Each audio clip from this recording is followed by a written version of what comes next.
from the NIV. Whatever translation you have is just fine, but I'm going to be coming out of the NIV today. And I'm going to read Nehemiah chapter 6, verses 1 through 9. Nehemiah chapter 6, verses 1 through 9. And again, this is in the NIV, and it says, when the word came to Sanballat, Tobiah, Geshem the Arab, and the rest of our enemies, that I had rebuilt the wall and not a gap was left in it, though up to that time I had not set the doors and the gates, Sanballat and Geshem sent me this message. Come, let us meet together in one of the villages on the plain of Ono. But they were scheming to harm me. So I sent messengers to them with this reply. I am carrying on a great project and cannot go down. Why should the work stop while I leave it to go down to you? 4 times they sent me the same message, and each time I gave them the same answer. Then the 5th time, Sanballat sent his aide to me with the same message. And in his hand was an unsealed letter in which was written, it is reported among the nations, and Geshem says it is true, that you and the Jews are plotting to revolt, and therefore you are building the wall. Moreover, according to these reports, you are about to become their king and have even appointed prophets to make this proclamation about you in Jerusalem.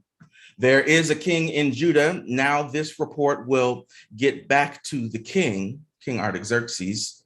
So come, let us meet together. I sent this reply. Nothing like what you are saying is happening. You are making it up out of your head. They were all trying to frighten us, thinking their hands will get too weak for the work and it will not be completed. But I prayed, now strengthen my hands. The word of the Lord is already blessed. Father God, thank you for your word. By your Holy Spirit, bless us with it. Move me out of the way. Speak what you want to be heard and change us forever. In Jesus' name, amen. The title of this message is The Rumor Report. The rumor report. So as we've been discussing in the book of Nehemiah, and I mentioned already that Nehemiah and the people that he was able to enroll into this project that he was working on, he had them to rebuild the wall. Everyone was working on their own section of the wall. Nobody was in each other's way. They were working side by side.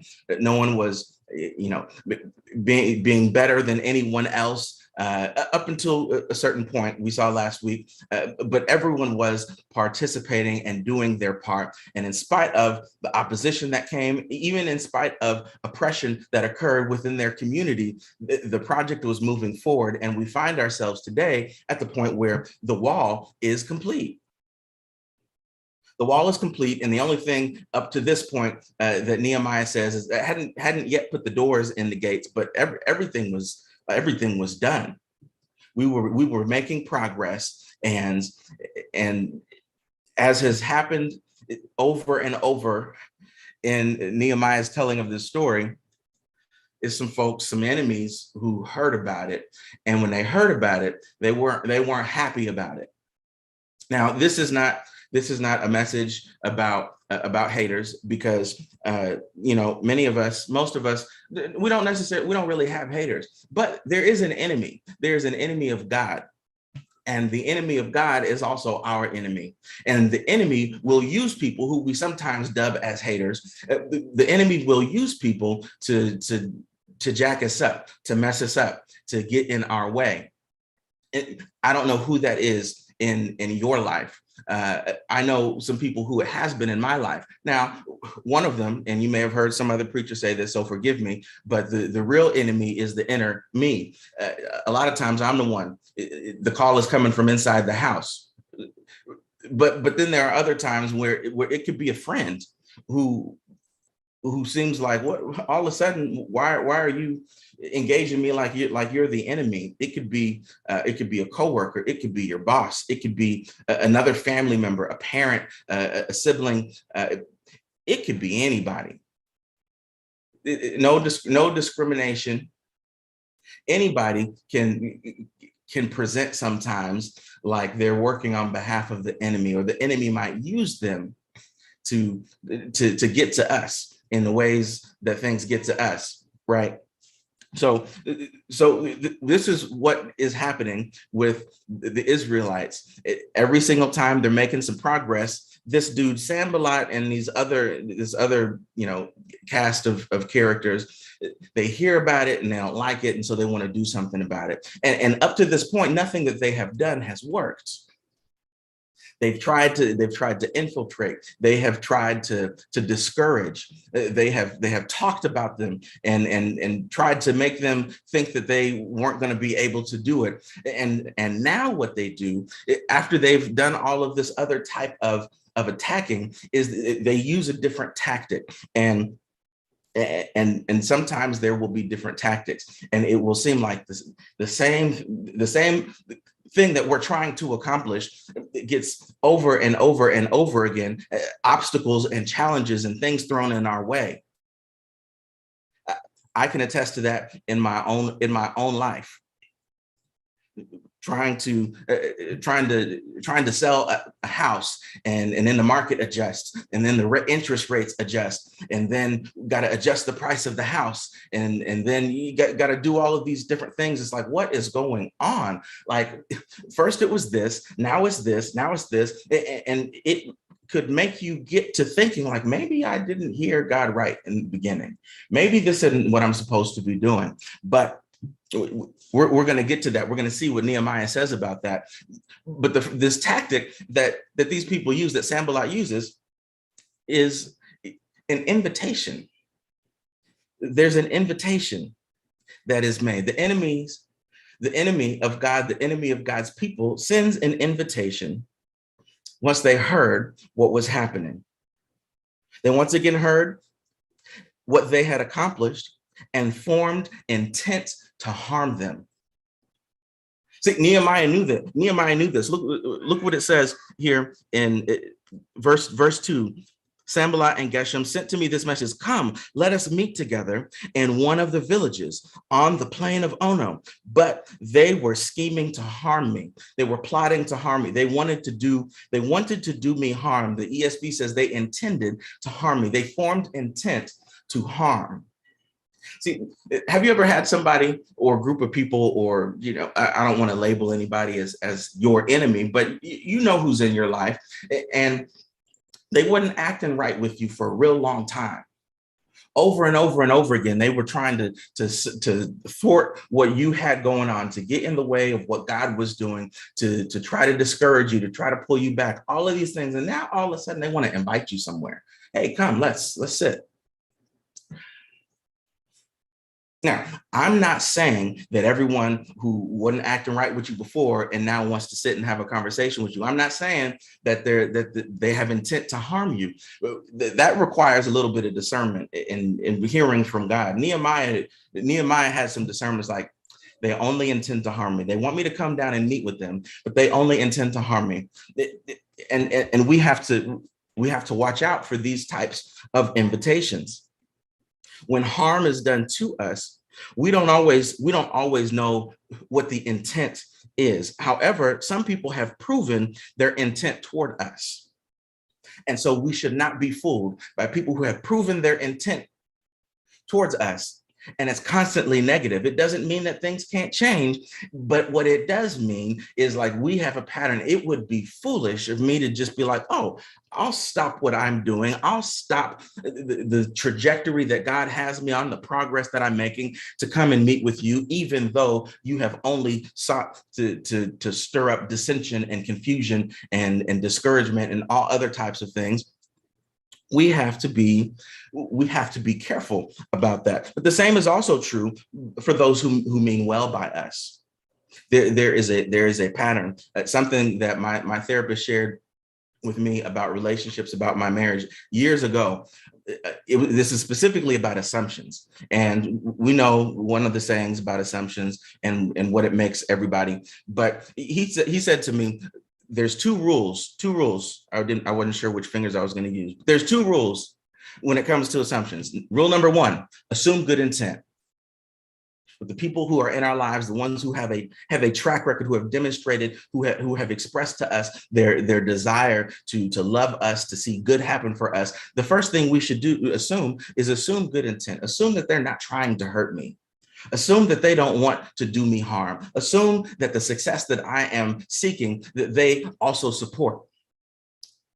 And then the second thing that we should assume, he said, number one, assume good intent. Number two, assume nothing else. Don't assume anything else. Just assume good intent with the people who have good intent. A lot of quarrels and arguments and fights start because of a negative assumption that we make about people who have our best interest at heart. That doesn't mean that in relationships we don't sometimes make mistakes. We absolutely do. However, for the people who have proclaimed and demonstrated their good intent toward us, we should assume good intent.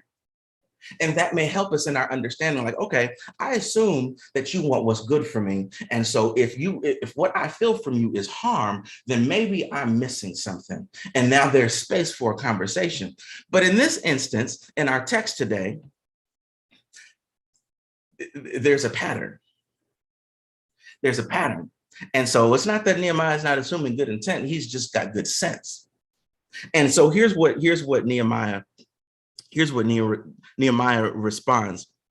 He sent a message back to them and he said, I am carrying on a great project and cannot go down. Why should the work stop while I leave it and go down to you? I love the way the ESV says it. I am doing a great work and I cannot come down. Why should the work stop while I leave it and come down to you? You've heard the saying, when they go low, we go high, or the modified version, when they go low, take it to the flow. But what Nehemiah is saying, like, I know the level that you're coming from, and I'm doing something great. I'm doing great things. I am doing a great work. There's a project that I am working on. There's a great project, and I cannot go down. Why should the work stop? Why should I stop what I'm doing to come down to your level? That's what it said. That's what he said. Why should I stop what I'm doing, which is great and is going this way, to come down to where you're at? But Nehemiah did not take the bait, and we should not take the bait either. He turned down the invitation of his enemies. I'm doing good work. I can't stop, won't stop, bad boy. Why should I leave where I am at and what I'm working on to come to your side? What's over there for me? What is over there for me that I should stop what I'm doing over here and come by there? Help me. Tell me, what is it? Oh, okay. And that was the response that he sent. And his answer did not change no matter how many times he was asked, no matter how many times he was invited. And let me tell you, an invitation from the enemy is provocation. An invitation from the enemy is provocation. You're trying to provoke me. And there may be persistent provocation, but don't let that cause you to accept the invitation down to their level. Just because they keep picking at you, why don't you come and meet with us?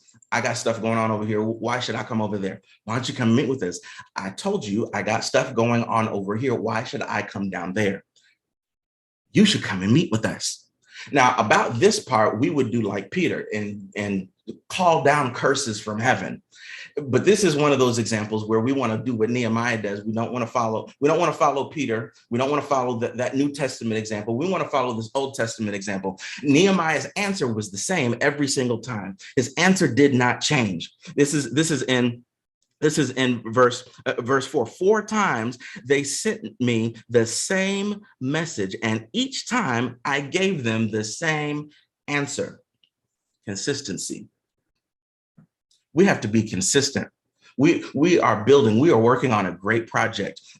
And I'm not just talking about Net Church. I'm talking about each and every one of us in our lives. There is a great work that we are doing, a great project, a great assignment that God has called us to. And we have to keep doing that. We can't stop. Can't stop, won't stop. Why would I stop? And we cannot take the bait. Again, a constant invitation from the enemy is provocation. And when we get provoked, what happens when we get provoked? The answer might be a little different for all of us, but it's really the same for all of us, because it maybe it presents a little bit differently, but we all do the same thing. I ain't no killer, but don't push me. If I get provoked enough, have you all seen the chart? Have you all seen the chart? There's a chart, and there's a man explaining the chart, and it is a diagram. You've got the x-axis and the y-axis, and on, like, the higher you go here, the more it goes across this way. It's one of those type of situations. That's what happens when there's persistent provocation with us. If you haven't seen it, don't worry about it. If you've seen it, you know what I'm talking about. The more you provoke me, the greater my response. And you will find out. Like, keep on provoking me, and you will find out. And I'll meet you right here at the XY coordinate outside. How about that? Like that's what normally would happen for us. But Nehemiah, they sent the same message 4 times, and he gave the same response 4 times. But then there was a fifth time. Verse 5. Then the 5th time, Sanballat sent his aide to me with the same message. So the same message again, but now with an open letter. Now there's an unsealed letter, and don't have time to get into, like, Google that, look that up. What's the difference between something with a seal on it and something that is unsealed? Don't have time to get in all of that. That's your devotional study for the week. But inside this letter was this little information. And here's what the unsealed letter said. It was the same invitation. Hey, why don't you come talk with us? But now he gives them a reason why. You should come talk to us. Come talk to us. Accept the invitation. Accept this invitation from the enemy. And now here's something else for you. Accept this invitation from the enemy. It says right here, it is reported, allegedly, among the nations, and Geshem said it was true. Now, there's a report, and then there's a parenthetical subtext. It has been reported, and Geshem said it was true, that you and the Jews are plotting to revolt. Mind you, there's no plot to revolt, but you and the Jews are plotting to revolt, and therefore you are building the wall. We know you're building the wall. We haven't been able to stop you. But word on the streets is you're building the wall. You're doing this project to benefit yourselves, to fight other people, to rebel, to revolt. Moreover, but wait, there's more. According to these reports, you're about to become the king and have appointed prophets to make this proclamation about you in Jerusalem. There is a king in Judah. Now, at this time, there was not a king in Judah. Artaxerxes was the king of the Persian Empire. And it was with King Artaxerxes' permission that Nehemiah and the Israelites were working on this project.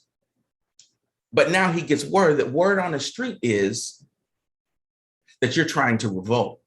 Word on the street is that your intentions are bad. Word on the street is you're trying to raise yourself up.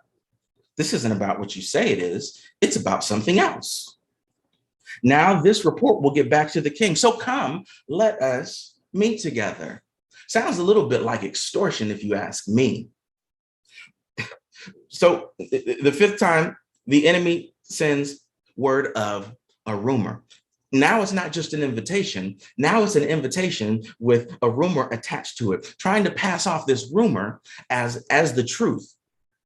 See, once the invitation and the provocation does not work, the enemy may send slander. The enemy may send a rumor report. I heard what they said about you. You know what they're saying, right? You know what they're saying, and somebody else said the same thing, so it must be true. I heard that what you were doing, look, I know what you said you were doing. I heard that you was over there doing X, Y, and Z. I think you should come talk to me about it. I can help clear your name. They'll listen to me. See, the rumor in this case was a lie about the truth. See, the truth is that they were building a wall. They were absolutely building a wall. But there was a lie about the truth. The truth was about what was taking place. The lie was about why. And see, this is something this is so critical. See, because when we are doing the Lord's work, when we are going about an assignment that God has given us, and when I say an assignment God has given us, that doesn't always have to mean like you going on a missions trip or digging wells or starting a church or trying to revamp a community. All of those things may be true for you, but it could also be finish out the semester, finish this degree, finish this work project, meet my deadlines, remain intact with these relationships that I have, do right by my children, see to it that X, Y, and Z. It could just be real simple thing, like I'm not gonna run out of gas. That could be the assignment. Like I'm not going to wait for the light to come on. It could be anything, whatever the assignment that God has given you. The what, like when you're seen doing the what and you're doing that, then there can't be any question about the what. Like everybody sees what you're doing. So how's somebody going to lie about what you're doing when everybody can see what you're doing? Can't. The lie is about the why. It's like, well, yeah. Sure, they're getting a degree. But the reason that they're getting the degree is because let me use a more specific example that might touch somebody. The reason she's getting another degree is because she has low self-esteem. She has low self-worth, and she needs extra initials behind her name so she can act like she's somebody. That's why she's doing it. The reason that he's been meeting with her and praying with her, and the reason he has decided to mentor her or whatever he calls it, really, he's trying to infiltrate her DNA. That's what I heard, and somebody else said it was true. See, what is happening, what you are doing, may be plain as day. It's the why where the lie comes in. The why is where the lie comes in. And so what is important is we have to know our why and keep it in front of us. We have to remember why we started, because some journeys get long. Some journeys take forever. And if we forget why we started in the first place, it will be so easy for us to just fall to the wayside. It's possible for us to be deceived about the purpose put before us when we ourselves have lost sight of it. I'm going to say that again. It is possible for us to be deceived about the purpose put before us when we ourselves have lost sight of it. When we lose sight of the purpose that we began with, we can end up being deceived about our own purpose. It's bad enough when other people believe the lies that are said. It's bad enough when other people believe the lies and the rumors about what we're doing, about why we're doing what we're doing. But what would be worse is for us to have forgotten why we started and for us to begin to believe the lies that are being told about us. And like I said, sometimes the call's coming from inside the house. See, once we have lost sight of why we're doing what we've been working on, rumors and lies may cause enough confusion to throw us off course and cause us to give up our cause. It might be enough. Let's take a look at this. I want to dissect this for just a few minutes. Lies about what?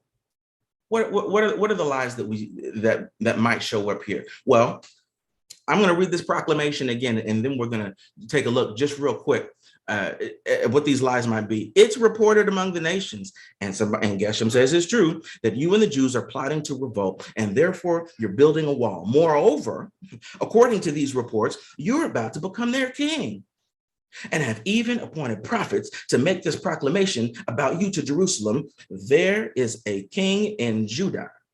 Now, this report will get back to the king, so come, let us meet together. There's a lie about our plans. There may be a lie about our purpose, a lie about our personality, or a lie about our proclamations. Lie about our plans, about our purpose, our personality, or our proclamations. Lie about the plans. Here, planning to revolt. That's your plan. That's your plan. That's been your plan from the beginning. You ever had somebody tell you that? You ever had somebody tell you what you were thinking from the very beginning? And they weren't even there for the beginning. They showed up where they showed up, but they told you what you were thinking from the beginning. The whole reason you did this. Wait a minute. Now, how would you know the reason I did this? And how have you determined that the reason I did this is other than what I said it was? So a lie about the plan, planning to revolt. Lies about purpose, building for nefarious reasons. You are building this so that you can enact your plan. I've got a lie about your plan and a lie about your purpose. The purpose, the why, the reason you're doing this is a bad reason, because you have plans to do something else. So there may be lies about our plans, lies about our purpose, lies about our personality. Such a big ego. Nehemiah was trying to make himself king. And he even set up he even made up some fake prophets so that they could prophesy and say that he was the king.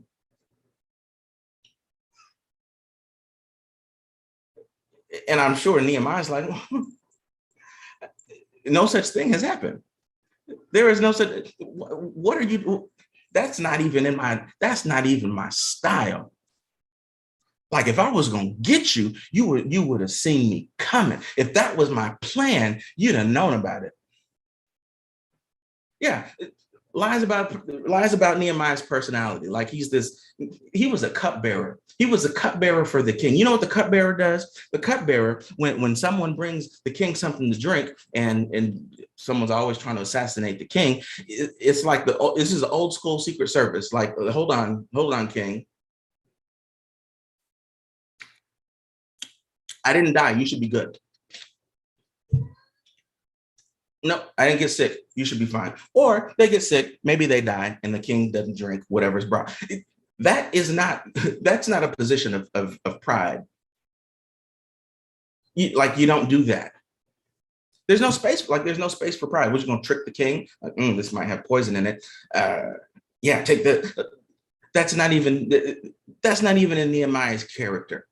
And what they said you were doing, and the reason they said you were doing it, is not even in your character.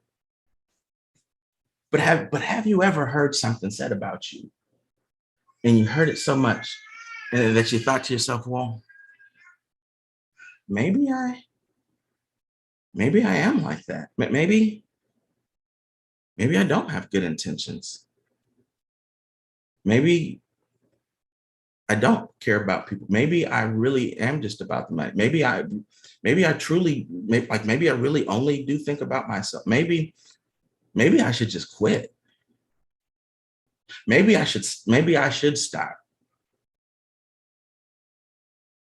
But Nehemiah doesn't fall for it. There could be lies about our plans, lies about our purpose, lies about our personality, and then lies about our proclamations. See, saying you said stuff you didn't say, or misrepresenting what you actually said. This lie went as far as to say you have set up some other people. You have ordained some prophets so that they can tell this lie about you, so that they can say this thing about you that you want them to say. So this is really your words. Sometimes people will lie about the things that we say. I didn't say that. Show me where I said that. When was it? What was the occasion when I communicated that? Please let me know. Because if I miscommunicated, let me set the record straight. Sometimes the things that we say get misinterpreted or misrepresented Like, yeah, I said what I said, but that's not what I'm like. There was context. That's not the only thing. That's not the only thing that I said. That's not all that I said. Like, I haven't gotten into the weeds on this one, but I've seen a little bit about it where there was like there's a it's a rap, right? And in the rap's usually 16 bars, and in the rap, like there's a line, so that's half of a bar. We don't even hear the rhyme, right? But it was the the lion and the lamb will bow down to the goat or something like that. And people took that one line, we don't even know what it rhymes with. But I don't know, maybe you know what it rhymes with. And and now all of a sudden, like the goat is Satanism. This artist is promoting, this so-called Christian artist is promoting Satanism. You know full well that's not what he said. You were looking for something. You were looking for something to pull out, like, oh, I could use that sound bite to make a point and to bring slander and maybe get this person to just be quiet, settle down, hush. Sometimes the things we actually said can be misrepresented. And let me tell you, that can be harmful. That is harmful. It's like, yeah, I did say that, but that's not what I'm. Nope, that's all that matters. You admit that you said that, then that's all that matters. And that's not always all that matters. So there may be lies about our plans, lies about our purpose, lies about our personality, lies about our proclamations. But here's the response from Nehemiah. He sent a reply back. Nothing like what you are saying is happening. You are just making it up out of your head. I want you to underline, highlight, whatever you do, maybe write it out. That quote right there. See, that's half a bar. If you're going to quote half a bar, quote that right there. Nothing like what you are saying is happening. You are just making it up out of your head. Like when somebody is making some stuff up about you, just copy the link from the Bible app for Nehemiah chapter 6, verse 8, and send them that. Ain't nothing else you need to say. Too often we get caught up in trying to defend ourselves. I'm so guilty of this. Like, oh, no, that's not what I meant. And now I need to like set up a whole defense, as opposed to nothing like what you are saying is happening. Now, depending on the person and the context and everything, it might not be necessary to say you are making it up out of your head. But sometimes it needs to be clear. Like that's all in your head. In reality, that does not exist. Nothing like what you are saying is happening. See, Nehemiah was steadfast. Nehemiah knew what he was up to. Nehemiah knew why he started, so he couldn't be manipulated into questioning the reason for his being there. He did not take the bait of the provocation, this continued invitation from the enemy. He did not bite the bait. And he said, I'm not coming down. I got stuff going on over here. I'm not coming down there. Like if you had something to say to me, you could have sent it with the messenger, but I'm not about to. Why should the work stop for me to come down, there? Why should I take my hands from what I'm doing?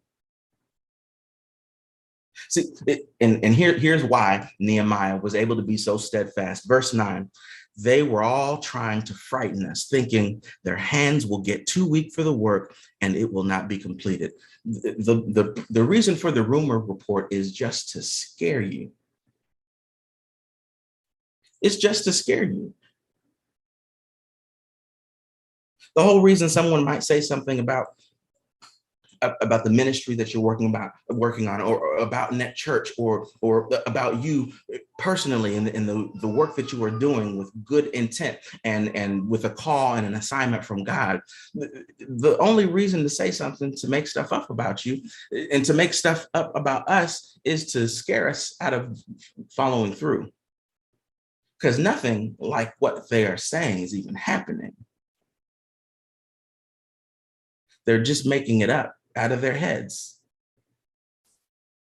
So why would we stop what we are doing to respond to things that were made up in someone's head who was only trying to scare us.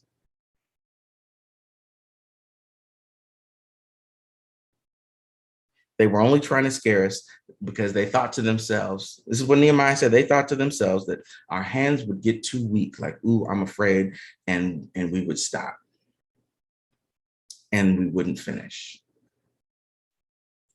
And then there's this prayer. Nehemiah has some great one-line prayers. They did this to frighten us. They did this to scare us so that we might become weak and not complete. But I prayed, now strengthen my hands. See, my hand, you were already doing the work. You were already moving forward. You were already doing what God had called you to do. You had your hands at work on the assignment that God had given you.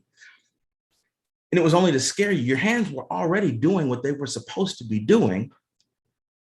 But since they thought they could make my hands weak, Lord, strengthen my hands. Our resolve should be strengthened by the rumor report.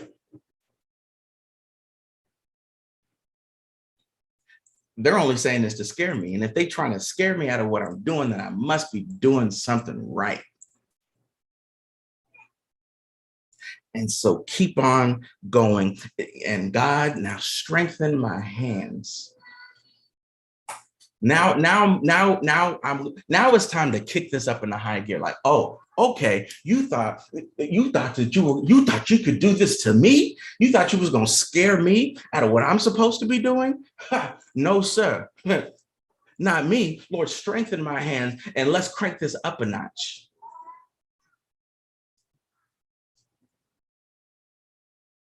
The rumor report should just give us even greater resolve. Because the Lord is on our side. The Lord is already on our side. If the Lord gave us the assignment, then the Lord is going to help us to see it through. So we can't believe the lies of the enemy. We have to be firm in the truth. We have to be firm in what God said. We have to be firm in why we started, so that we cannot be deceived into believing something other than the truth that we already know.